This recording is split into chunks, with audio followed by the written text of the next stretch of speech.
A very warm welcome to you from Equa Marketing. This presentation is brought to you by Equa.com, a leader in digital marketing. Hello, everyone. Welcome to another amazing episode of Growing Dentist podcast show. Today, I'm super excited because I have a friend, somebody I've known for a while, and who actually personally coaches me on unique ability teamwork. Her name is Shannon Waller. She is a very, very important person for a lot of people, especially entrepreneurs. She has been with a company called Strategic Coach for ages. I don't know how long. And I'll let Shannon introduce herself to everyone. Hi, Shannon. Shannon Waller. Hi. Welcome to our show. Thank you, Naren. I'm absolutely delighted to be here. And I have been with Strategic Coach since July of 1991. So a long, long time. Yeah, that's amazing. In today's world, a lot of people don't stick around for more than a year or two. I know, and 5 years is a long time. So just a little bit by way of introduction, as you mentioned, I love working with entrepreneurs with Strategic Coach. And one of the things that I learned a few years into my experience with the Strategic Coach program and our entrepreneurial clients is that one of the things I was really passionate about was how people work together. And our entrepreneurs would come to our Strategic Coach program and they would attempt to take what they were learning back to their team. And one of two things would happen. They would either go really, really well, or they would they would call me up and say, Shannon, can you please explain this to my team because I'm not doing a good job. And then one other time I got a phone call from a team member who said, Shannon, what the heck is up with my entrepreneur? So I kind of got the idea that it would be very useful to have a team program, something that would be very useful for team members so they could understand what their entrepreneurs were up to, what they were learning, to be on board, to be able to learn the same tools and have their own experience of growth as well. So in 1995, I created the Strategic Coach team programs, and that is my passion. I love, love, love unique ability teamwork. And so that is kind of my mission in the world, is to expand and facilitate unique ability teamwork to the best of my advantage, or pardon me, to the best of my abilities to everyone else's advantage. So that's kind of what I've been up to. So I coach, I design, I speak. I'm pretty good on the front stage. I'm not allowed too far backstage. Bad things happen. So, often where my best use and my unique ability is with clients. So that's how I spend most of my time. Absolutely. I'm a big fan of your books and your podcast. Can you tell us, if one of the listeners, either the dentist or any of the dental team members, want to listen to your podcast, how do they find it, Shannon? Thank you. So my podcast is called the Team Success Podcast. As you can tell, there's a congruency here, and it's available on iTunes, or also it's available as well as other articles and my books on my website called yourteamsuccess.com, so yourteamsuccess.com. And on that, I have all the podcasts. I also do something called author interviews. So I'm an avid reader, and I love reading other people's books. So when I get the opportunity, I interview them. And then I've also written a couple of them. So the first book I wrote was called the Team Success Handbook, which is actually a book that I wrote on behalf of entrepreneurs and business owners for their teams to read. So I actually explain who entrepreneurs are, how they work, what's important to them, to team members so that they can be more successful in an entrepreneurial organization, because I find that an entrepreneurial organization is a different beast. It's not corporate. It's not bureaucratic. And even though the language of business is the same, it operates a little bit differently. The meanings can be different. So I wrote that handbook for team members, and I encourage my clients to please buy one for each of your team. I made it really inexpensive for that reason, because it really is what we've learned at Coach in terms of what has our own team be successful, and also in all my experience of working with our clients' teams. I've really distilled down the 12 essential attitudes that a really successful team member needs to have. So lots of experience has gone into that book. And then my second one, which just came out this year in 2017, is called Multiplication by Subtraction, How to Gracefully Let Go of Wrong Fit Team Members. And this one's oriented towards, obviously, team leaders and business owners. But I think it's actually, and the word gracefully is really important to me, because I think, and we're going to talk a lot about unique ability teamwork today, I think one of the things that's really key is that people are in the right place doing the work that's right for them and that's meaningful and that's important, and they can bring their best selves to work. And when that doesn't happen, a decision needs to be made. I like it when team members themselves go, I need to find a better home for myself. But sometimes we don't make that decision, and someone else has to help us make that decision. So I'm really all about teams being the most successful they can possibly be.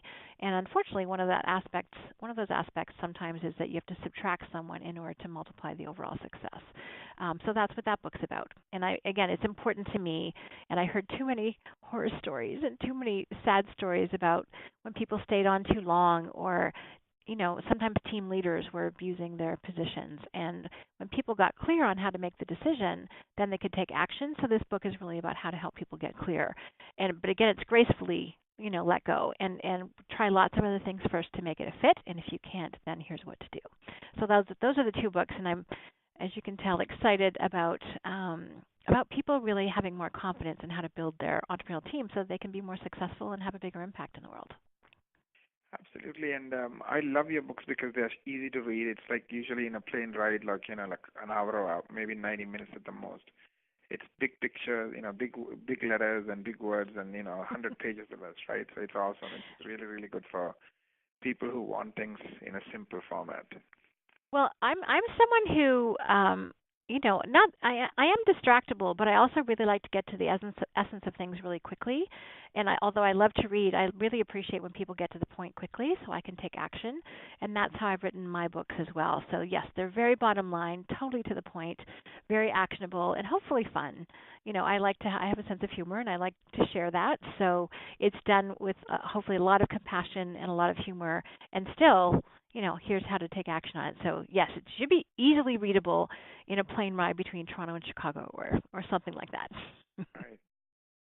Yeah, I love your book, Shannon. Thanks a lot for sharing that. Thank you, One Naren. of the reasons, I started working with you personally, and I really appreciate you doing that with me. And also, having you here is because I love this concept of unique ability teamwork. I mean, I literally love it. I've spent so much of my time over the last year or year and a half doing that. I mean, for the listeners who are not really familiar, one of the podcasts I just did last week was with your sister, who is an expert in unique ability. And so anybody who wants to know a little bit more about unique ability, that's an awesome podcast. It's almost more than an hour, and it's amazing because Julia Waller, she's the one I interviewed, and she goes through step by step, what is unique ability and how do you discover it and how do you, play in it and how do you get better at it, not just for you, but even your team members. So today, in my mind, is like part two. We are building on it. We'll maybe, just for those who didn't get a chance to listen to Julia's podcast, spend a minute or two just explaining unique ability. And then really let's dive into unique ability teamwork, which is your forte and which is what you have spent, years and years, working on. So why don't you tell us a little bit about unique ability? What is unique ability, maybe in a couple of sentences? Certainly. But even before I define it, Naren, I want to say thank you, because for me it is such a joy to have our conversations and talk about someone who is as passionate about unique ability and teamwork as I am. So it's an absolute delight working with you. And then with unique ability, the essence of unique ability is doing not only what we're really good at, and most of us want to be at least excellent at what we do for a profession and for a living, but it's also when you add that element of passion. So our definition of unique ability is when you do those activities at which you have superior skill, and this is not just your ego talking, other people say you're really good at it too. You have a passion for it, so you love it, your eyes light up, and as a result of that, it gives you energy. As opposed to being depleted, at the end of the day, you're actually energized. Physically, I know that I can get tired, but part of my soul, or part of my being, is just very happy doing what I've been doing, and it kind of feeds you. And then the last part, and this is can be a little bit contradictory or paradoxical for people, is that they feel like, well, there's always room for never-ending improvement. You can always get better because you have a passion for it. And if that may sound odd until you think about people who are okay at something, they're competent. Technically, they know they can get better, but they have zero capacity or energy or interest to get better. So those four things of superior skill, passion, increased energy, so it gives you energy, and you always see room for how you can get better. That's really how we define those things at which you have a unique ability. By the way, sometimes people ask me, well, what happens if I'm really passionate about something and I'm just not very good at it? I said, well, that's what you call a hobby. So you do that in your free time, but you don't necessarily want to make a living at it. And then recently, Dan Sullivan, who really created the concept of unique ability, added another dimension, which I think is fantastic too. So he divides it into kind of three things, which is one, passion, which is very similar. That includes superior skill. But it's also where you are a hero to other people. So they love it when you do this for them. You're making a difference. And then the other aspect of that, it has a multiplier impact. And again, we'll get into this as we talk more about unique ability teamwork, but this is when you do one thing and it just has this much broader spread. So I know, like for instance, this podcast, we're going to have a conversation. It's going to impact multiple people, as opposed to me just doing an activity at which I'm okay. It's just not going to have that big an impact. So really to make the maximum use of who you are, your talents that you've developed, the ones you've been given and hopefully honed and refined. If you can be a hero to someone, if you're passionate about it and really good at it, and it provides a multiplier result, again, another lens through which to identify your unique ability. So those are our core and essential definitions, if that's helpful. Absolutely. I love the hero definition. I'm hearing that for the first time, so that's awesome. Oh, yeah. And it Yes, makes a ton of I love sense. it. Yeah. Yeah, you want people applauding. You want, yes, please give me more. Right. Right. So it's because unique ability can't exist in a closet. It has to create value for others. It doesn't. It's no good behind closed doors. So it's when it creates value for others, and then it gets to expand and grow, and it's great to get paid for, expanding your unique ability. So that hero aspect is really important. Right. I mean, I've sometimes done, after I, learned about this and started practicing it, I've had these type of sessions, where I help people get. So my unique ability statement is, I want to create 1,000 times more impact over the next 30 years, using my ability to see the world differently and giving people clarity, confidence, and courage. So I've had meetings with people, even my clients, and helping them get clarity around where they are today and where they want to go. And of course, and I have other kind of meetings. We call them growth meetings, where we focus on where they are today and what are the most impactful things that we can do from a marketing standpoint over the next 3 months. And I've had people say things like, "Oh, this is the best meeting I've ever had," or "This is unbelievable. This is mind-blowing stuff." And I kind of understand what you mean by, this idea of being a hero to somebody. You don't want to just, hit a single. You want to hit a home run. You want to hit you want to just blow, just blow it out of the water. And the only way you can do that is to do something you love, something you're extremely good at, and something that hopefully makes a difference, which is why you want to be a hero to others. So that makes a ton of sense to me.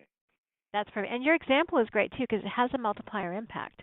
It's a difference between having a conversation where it's kind of like dum-de-dum, the regular stuff, and then having a conversation that's transformational. And Right. and then you see things differently. You see yourself differently. You see the future differently. That's a great example of your unique ability because that's what happens in people's conversations with you. Those growth meetings is all of a sudden the future looks different. And that might not have happened if you didn't have that passion and that unique ability that you have. Right, exactly. And so it's funny though. I mean, one of the things I got out of this is that permission to say no to everything else. In other words, you know what I mean? Yes. As a CEO, I thought I have to do this, I have to do that, and all these things. And I think we all have that mindset. So one of the things that Dan did for me is to say, no, you don't. You don't have to do what every other CEO does. You can do what you're good at. I could not agree more, and this actually leads into the teamwork portion of it. So for any of us and all of us, by the way, and every single person has a unique ability. It's going to be different, and I actually have learned to totally acknowledge and appreciate and celebrate those differences because for me and for you, Naren, to be able to do what we're unique at, that means we're not doing a bunch of other things. And the things we're not doing, we have categories for that too. It's something we're incompetent at, so that's something when we put in the time and effort and we do not get the results. We don't like doing it. Bad things happen. For some people, that's changing tires. For someone else, it's paperwork. For someone else, it's giving a speech. It could be lots of different types of things. Then there's competent. That's where you're okay. You reach minimum standard, but you're not going to get really that much better at it. It takes a lot of time and effort and investment to get you any better, and if you stop, it'll quickly dissipate. And then there's excellent, that's where you have superior skill and no passion. So pretty much, to be able to start focusing on your unique ability, you have to immediately be willing to let go of anything you're incompetent at, which should not be a tough business decision because frankly, it's whatever you're doing is probably costing you money. It's not bringing you in any. But we have a harder time letting go of those things that we're competent or excellent at. And for a lot of entrepreneurs, for a lot of CEOs, for a lot of professionals, you were taught you had to do it. You had expectations. Certainly, being trained as a professional, which our audience is, there's things you just think you have to do. And that's why the unique ability concept is going to feel kind of radical. It's going to feel different. It's going to feel even a little bit challenging because you start asking yourself questions you stopped asking a long time ago, which is, why do I have to do this? And that willingness to ask that question and then ask, well, if I'm not going to do it, who could do it as well or better than I can? That opens up a whole conversation.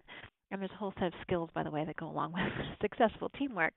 But that means, you have to look at things that way. In order for any of us to be freed up to do what we're best at and we most love to do, we have to partner with other people who are, great at those things that we're not. But we have to be willing to ask those questions and have that conversation. So this is a great time for us to talk about unique ability teamwork. Can you define unique ability teamwork and talk about what it is and why it makes sense? And, the other question I'm sure people will be thinking is, what do I care that somebody performs in their unique ability? I'm paying them money. They're supposed to do a job. Why do I care that they are only doing the things that they're really, really good at and they really, really love? Mm-hmm. Two very important and excellent questions. So unique ability teamwork is at its essence teamwork that's based on unique ability. So I'm going to define it what it is. I also want to define it what it's not. So most teamwork that people are familiar with is really, I would call it the more managerial, corporate / bureaucratic way of looking at things, which is kind of just what you described. So, okay, here's a position. I'm going to fit myself into that. So if I'm a square peg, I'm going to scrape off the edges so I can fit into the round hole. And sometimes that works, sometimes it doesn't. Sometimes there's a bit of friction as you attempt to fit those two things together. And that's one way things happen. And for people who are looking to climb the corporate ladder, they're better equipped than I to be successful in that. So it's definitely a model that's out there. But in my experience, the most you can get to in an organization that's based on that is excellent. If we talk about incompetent, competent, excellent, and unique, excellent level is the best you can get. And the best organizations have people who are excellent in each of their roles. But you're not actually tapping into unique ability. You're missing that passion piece. And since Strategic Coach is all around working with entrepreneurs who have the freedom, should they choose to take it, that's another conversation, to actually design their businesses and their organizations and their practices around what they love to do and do best, and then also put a team together who's brilliantly skilled at everything that they're not or don't want to do. And it looks different and it feels different and the results are different. And there's a bunch of authors that have written about this. So if anyone is interested in the research side of it, one of the big difference between a unique ability teamwork or unique ability organization is the level of engagement. So if you think about it, if you get to work and do what you're really good at versus you get to go to work and do what you not only are really good at, but you are passionate about and you love doing, and you're freed up from doing those things that you don't, it means you've got much higher level retention, which means you've got far fewer costs in terms of turnover and hiring. You get a much higher level of engagement.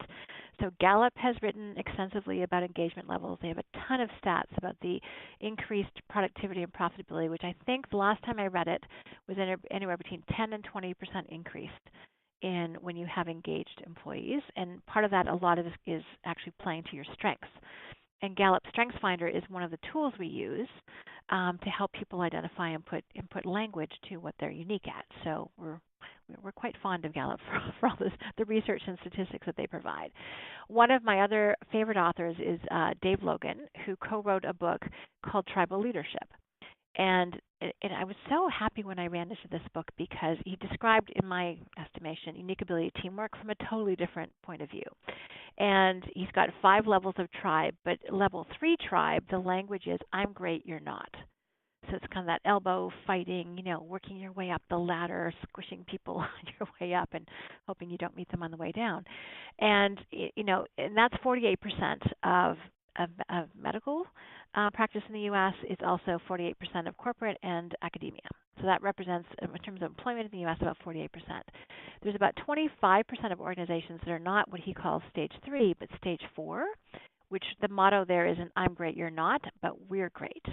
And the way he describes it, to my mind, is very much around unique ability teamwork. It's that higher level of connection, of contribution, of working together. It's a little bit more we, not quite so focused on the I. And those organizations, I think, if I remember correctly from the book Tribal Leadership, it's in the order of about 20 to 25% more profitable. Since profit is pretty much one of my favorite words in business, along with productivity and teamwork, I was really interested in that number. So it has a lot of benefits. It's almost like, if any, think of an organism in motion, or some piece of mechanics where you have eliminated the friction and the drag. And so you just get to move fast, you get to move easily, things are not difficult, people are happy with what they're doing. It also shows, to my mind, in customer experience and satisfaction. So if you think about people coming into your practice and they can sense that the team is happy, and the person who greets them has a smile on their face that's not forced, they're paid attention to, they're happy to talk to clients as opposed to being what we call in the backstage or in the back office. If the person looking after them is really attuned to what their personality needs are, then the technical expert gets to come in and do their part. If you're the whatever your specialty is, you get to do it and do what you're best at, and you're kind of protected from doing those things that you find arduous or draining, then you're a happy camper too. So it's just this ease that comes along with it. So I connect a lot to the daily experience of it, but the overall benefits are in terms of, we just see people walk into the environment where people get to play to their strengths and their unique ability, and they're like, wow, your team seems really happy. How do you find people like that? Well, I think everyone has that capacity, but it's whether or not the environment actually allows them to be their best selves. And that's really what I consider unique ability teamwork to be. And again, I want to really stress, it's not about just people being happy and, it's not a light, fluffy thing. It's incredibly productive. And everyone is freed up to do what they're absolutely best at. And again, has that multiplier impact. So for anyone really looking for growth, for looking for ease, for looking for reducing costs, for increasing profit, increasing productivity, definitely look at unique ability teamwork. I love it because, to my mind, it's a maximizer strategy. I love people, not to say that I don't, but my real reason why I love unique ability teamwork so much is I consider it one of the best strategies with which to run an organization of any kind. So I'm always looking for the best strategies, and to my mind, unique ability teamwork is definitely one of them. Absolutely. I mean, in my experience, there's a lot of reasons I love it. Number one, as you know, all of my team members work from home, so I cannot look over their shoulders and see if they're doing a good job. So if they're in a unique role that they love and they're passionate about and they're really good at, I don't need to manage them. They take care of themselves. And they keep getting better and better and better and better because, if I'm a musician and I love music and I really enjoy it and I get a thrill from it, nobody has to tell me to practice. I'll keep doing it because I love it. Right. Well, and who loves managing? Managing is often looking over, as you said, over people's shoulder and making sure they did what you said they were supposed to do. And that's fine, but then there's actually two people involved in one person's work. It doesn't seem all that efficient to me. And yet when you've got unique ability, what's really required is leadership.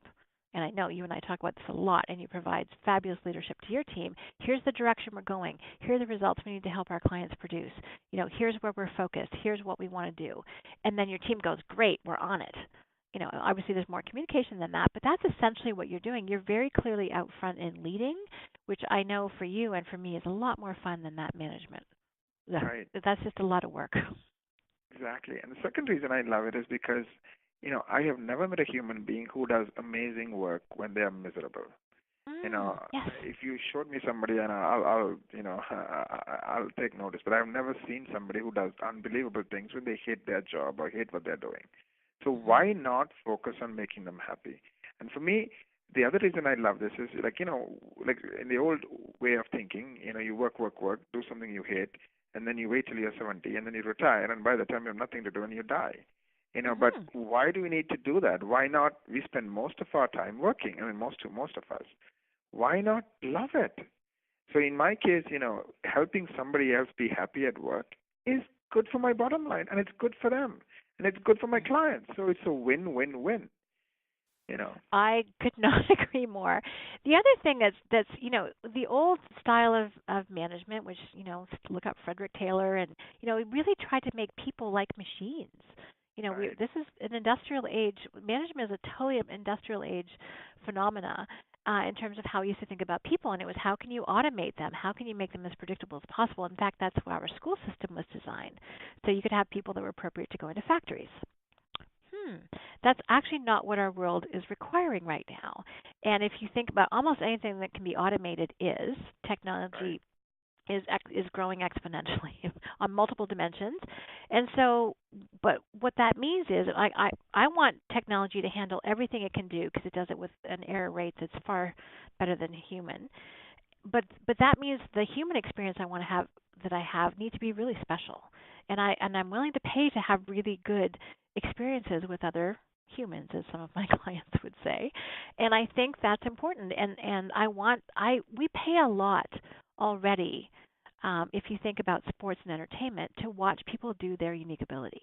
We find it incredibly gratifying to be around someone who is superb at what they do and has a passion for it. It's worth a lot in our world.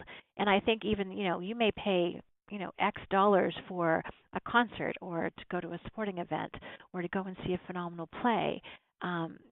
Why can't we all be like that? The more we're like machines, quite frankly, the less we get paid. But the more we do something unique, the more valuable that is to other people. And I think that's our world's getting a little more polarized than it ever has before.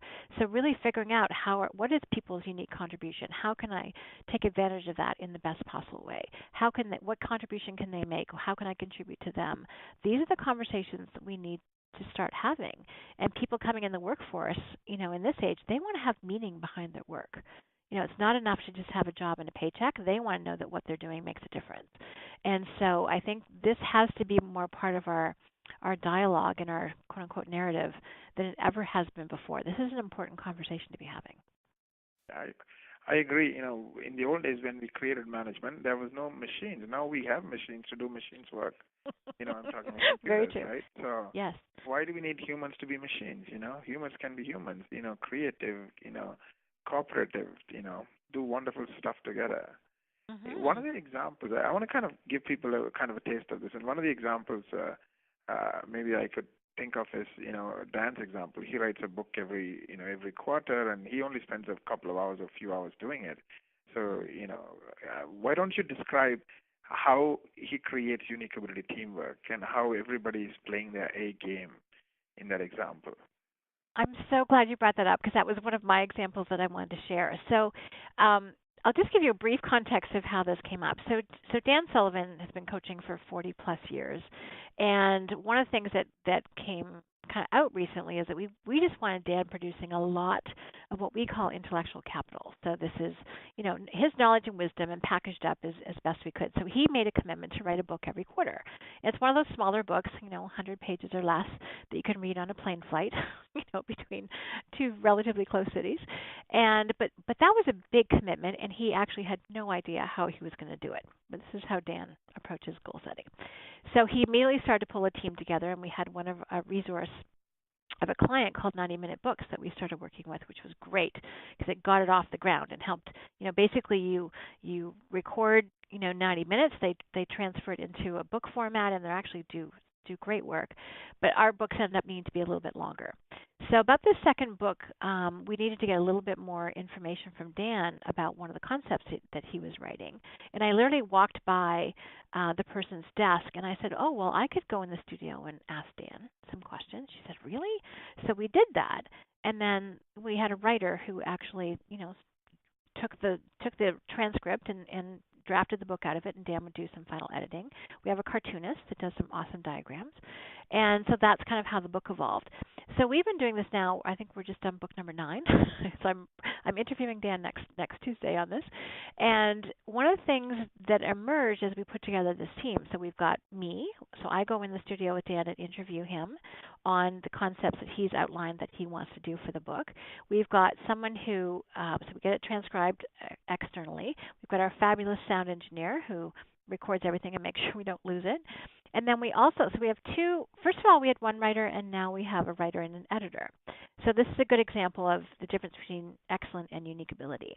So this is probably about 6 months ago, where our writer was talking to me and she goes, do you think Dan would be willing to do fewer books this year? And I was like, no, he's made a commitment. She says, because I don't know that I can keep doing this. I was like, what? Mayday, mayday. And she goes, I'm really an editor, but it's so challenging to think about how to write this big book. For her it was, it's a number of pages to write from just a transcript. And so I'm just finding it overwhelming. I'm like, you know what? Dan is fully committed to unique ability teamwork. And by the way, she did have a solution in mind, which is another writer, happens to be her brother, and he's excellent, by the way. So she brought him on board. We actually tested him on a few chapters of one of the earlier books, and she presented a problem to him, and Dan is so committed to unique ability teamwork that he's like, great, let's get Adam on the team. So, it was, and I love it because Carrie has trained Adam. She's trained him in the writing style and in the voice, and Adam loves doing it. She did not. It was totally burning her out. But what she loves doing more than anything is editing. So now we have another unique ability team member. So we're actually adding more people, and you might think that makes it more complicated. For those people who think that, practicing medicine would be great if it weren't for all the people. I've heard that before. I've heard people say business would be great if it weren't for the people. This looks a little contradictory, but the bigger our team gets, it's very focused on terms of what we all do, the faster our books get produced. So we've got someone doing the scheduling, we've got booking the studio, we've got Willard doing the recording, we've got Carrie doing the writing, or Adam doing the writing, Carrie doing the editing, and then I do the final author interview with Dan. So it's this system, and the more each of us has gotten freed up to do what we love to do and are best at, again, the easier and the faster the books have become. Hamish does these great cartoons, and every quarter, which is kind of interesting. I didn't know this would happen because we plan to be doing this. Dan's going to produce 100 books. So that's 25 years of books. Every single quarter, we put in place a new unique ability teamwork refinement. So one quarter was kind of big, like bringing someone else into the team. But at one point, Dan started writing outlines for Carrie. That was really helpful. She stopped giving me questions. For me, that was really helpful. I'd rather just, like you and I, just spontaneously, ask questions. And it just kind of evolved. But I love it. I look forward to it. I can't wait to spend my hours in the studio with Dan because I get to do what I'm best at. He loves it, feels very safe and happy with me. I've known him for over 25 years, and so we've got lots of experience together. So it's just this very joyful, fun, not hard, productive process that, most importantly, I can imagine doing this 25 years from now. Whereas a lot of projects, people are like, oh my gosh, how soon can I get off the carousel? So the longevity, you just don't get tired when it's something that gives you energy. So does that describe it enough? Is that enough detail or too much? Absolutely. And then one point I want to make is that, I honestly think it's not 25% better. I think it's like 300% better. And let me tell you why I feel that. Classic example is a movie, right? I mean, all these crazy strangers who are really good at their piece come together for 3 months and they make $1 billion movie or a $200 million movie and they're gone.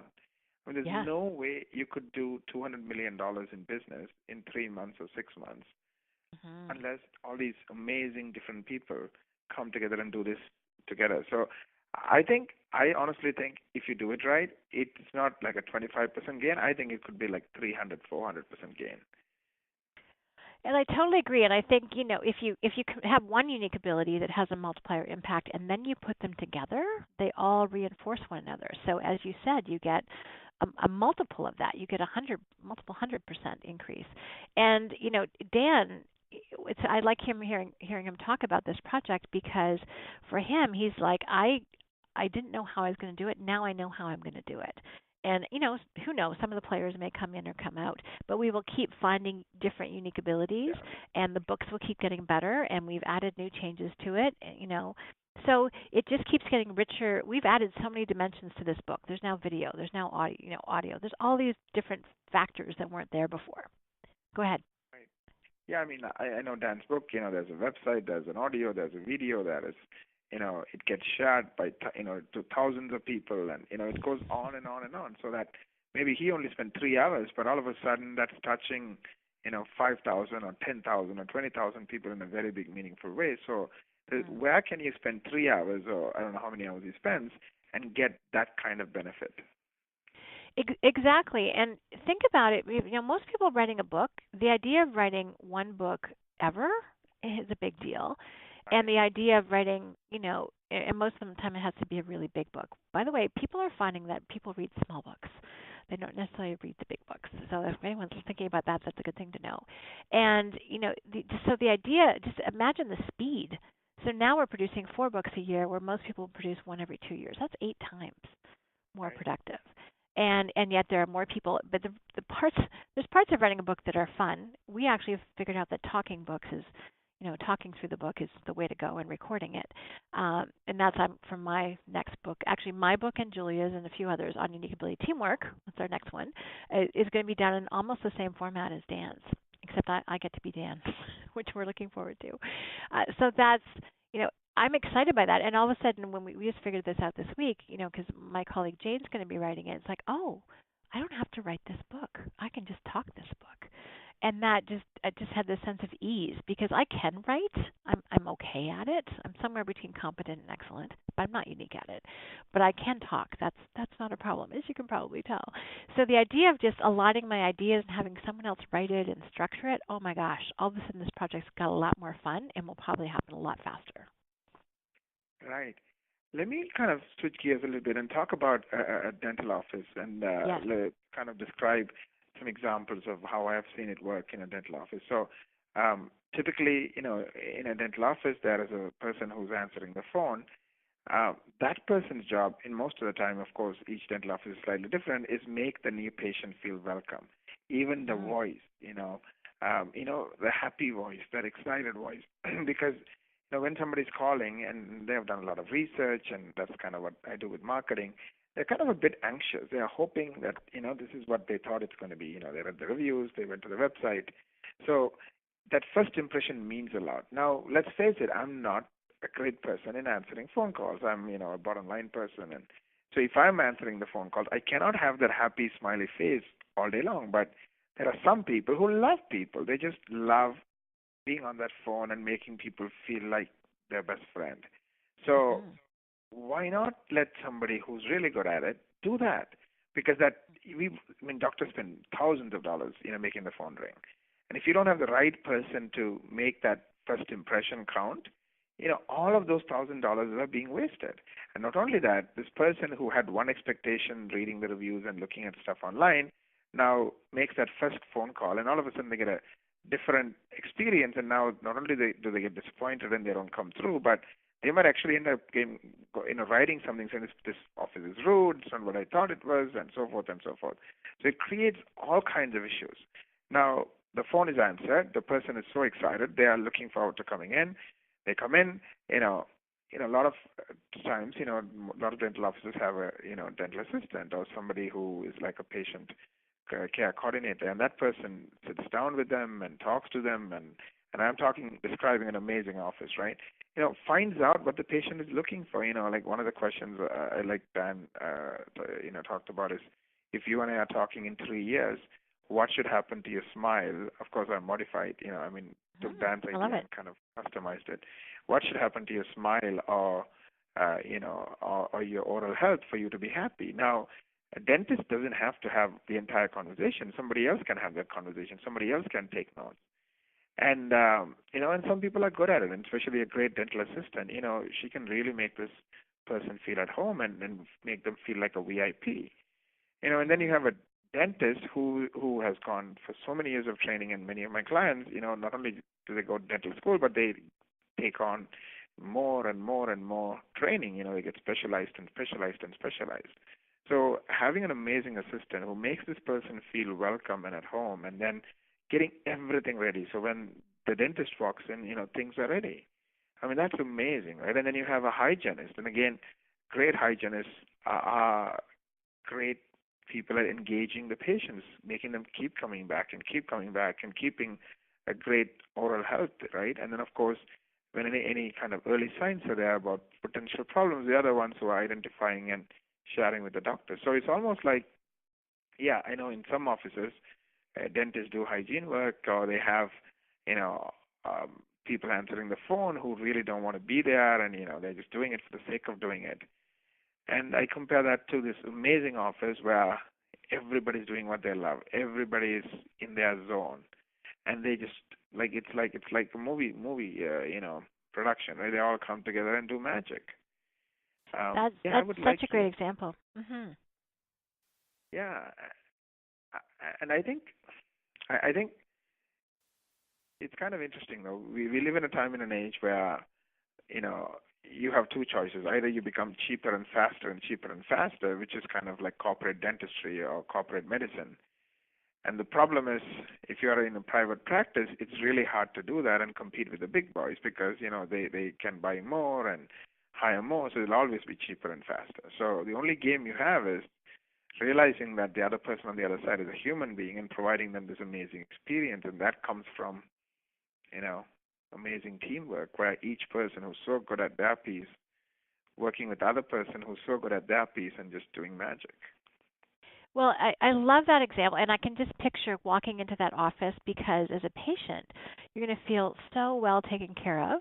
You're going to be received by each person. They're going to be happy. They're going to be excited. They're incredibly good at what they do because again, that's the basic requirement. But they're also happy to be doing the work that they're doing with you. So just being on the receiving end of that kind of teamwork is very attractive, and you're willing to travel an extra distance, or you're willing to pay whatever you need to have that experience, especially with, an element of medicine that some people are scared of and or feel very sort of timid about. So I think it's incredibly important, especially when you do have, as you said, the person who might be a little bit anxious, to make sure you have the right person in the right place, fulfilling that role.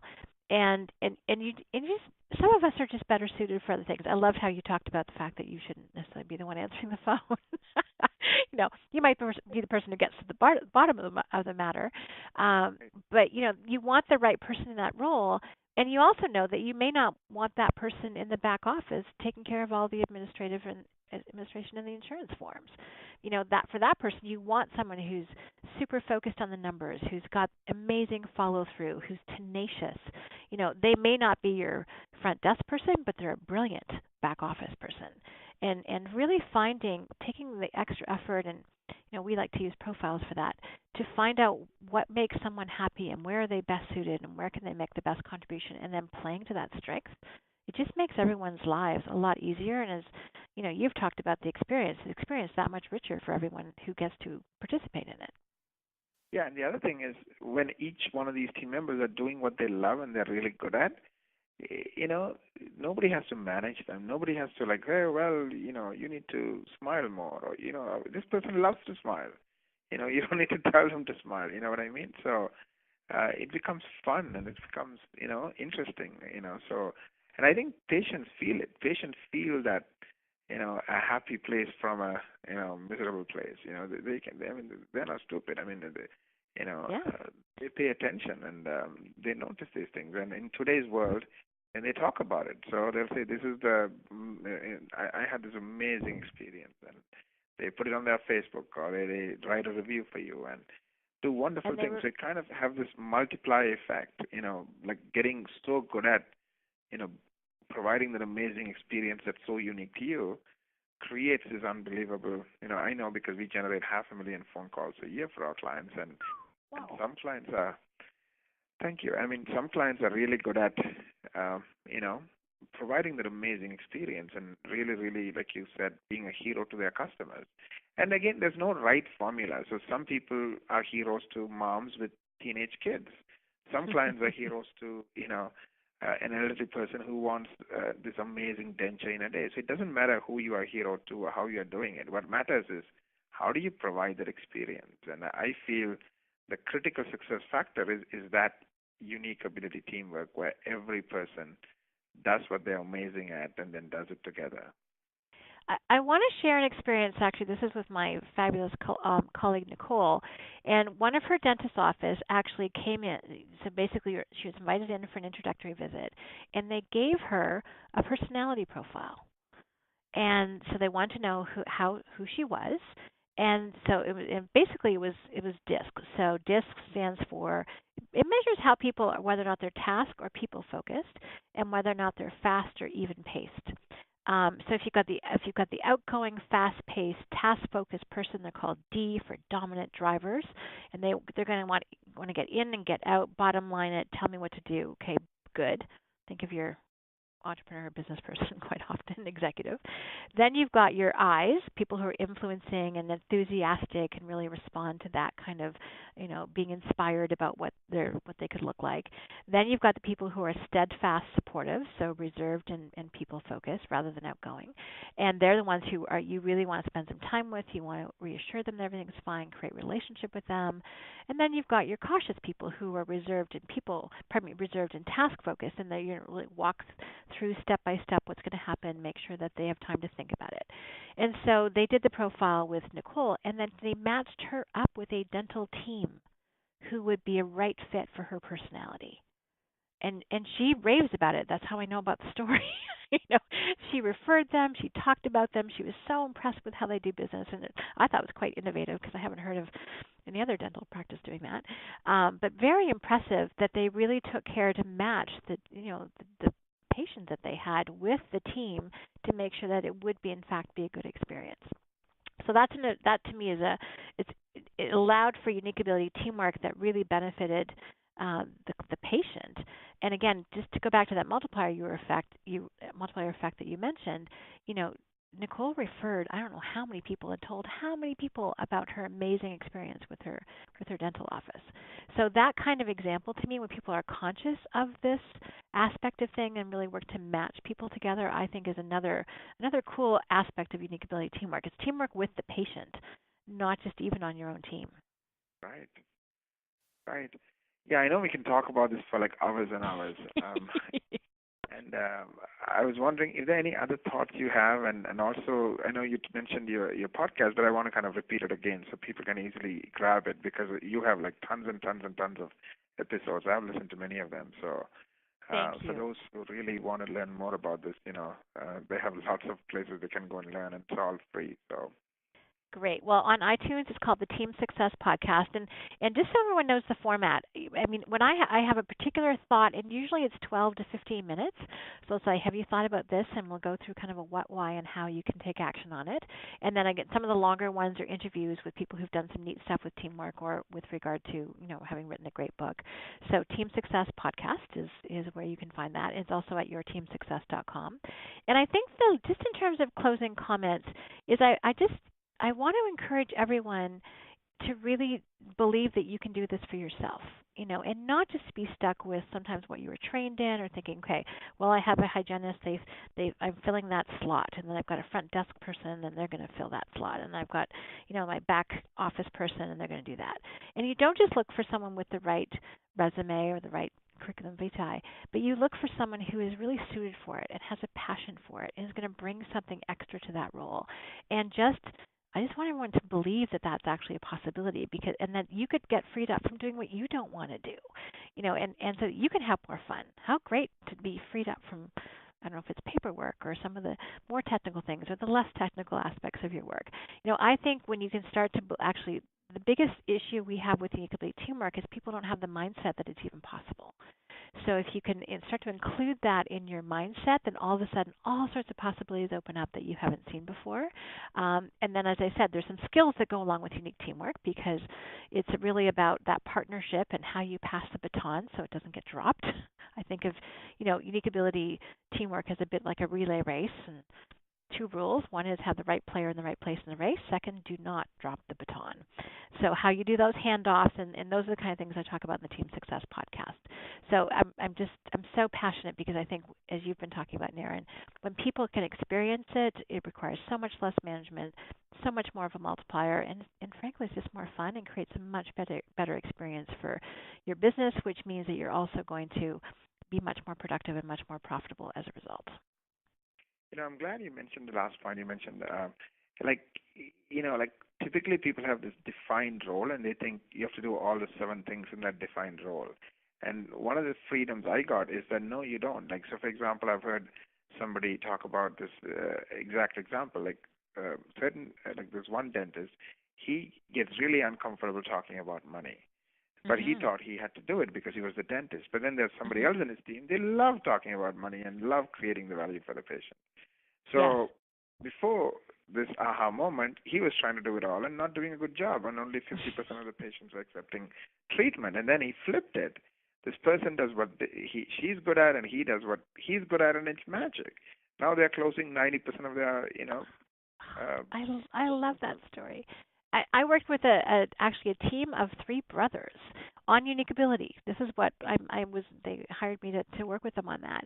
And one of the brothers turned out what he loved was actually building the business of their practice, and he was very entrepreneurial. But they had another brother who actually on our Kolbe profile, which is, if anyone wants to check this out, it's kolbe.com. Naren can tell you lots about Kolbe. And what he measured was really a lot of mental energy in what's called implementer, which is physically using your hands and using tools, which obviously you do in your profession. And he said, I said, well, how was he in school, in medical school? And they said, well, he kind of struggled with some of the book stuff, but when it got into the practicum, he was textbook. He was incredible. And I was talking to him because I had been talking to his 2 brothers, both of which, by the way, preferred to do the business building. I said, how do you feel about dentistry? He says, I just love teeth. That's all he wanted to do. He was fascinated by people's mouths. He was so into how he could make them better for people. And you just want. I mean, he's whose hands I want in my mouth. Do you know what I mean? So it was so interesting because they had very different approaches, and the other 2 actually were frankly kind of interested in doing less dentistry. He just wanted to do more. He wanted to be in there with the patients, and I love that. And that's how they ended up structuring their team, was to maximize his ability to be with patients. And he did brilliant work, and more complex the better. So that's a great way to play to your strengths, even within a family of dentists, which was kind of fun. That's an excellent example, and thank you very much, and I really enjoyed our chat today, and I wish we had more time, but I really appreciate you taking the time. And once again, everyone, thank you for listening to this amazing episode of Growing Dentist podcast show with Shannon Waller. And that website again, Shannon, before I forget. Thank you, Naren. yourteamsuccess.com or Team Success Podcast on iTunes. Perfect. Thank you, Shannon. Thank you so much, Naren. It's been a total pleasure.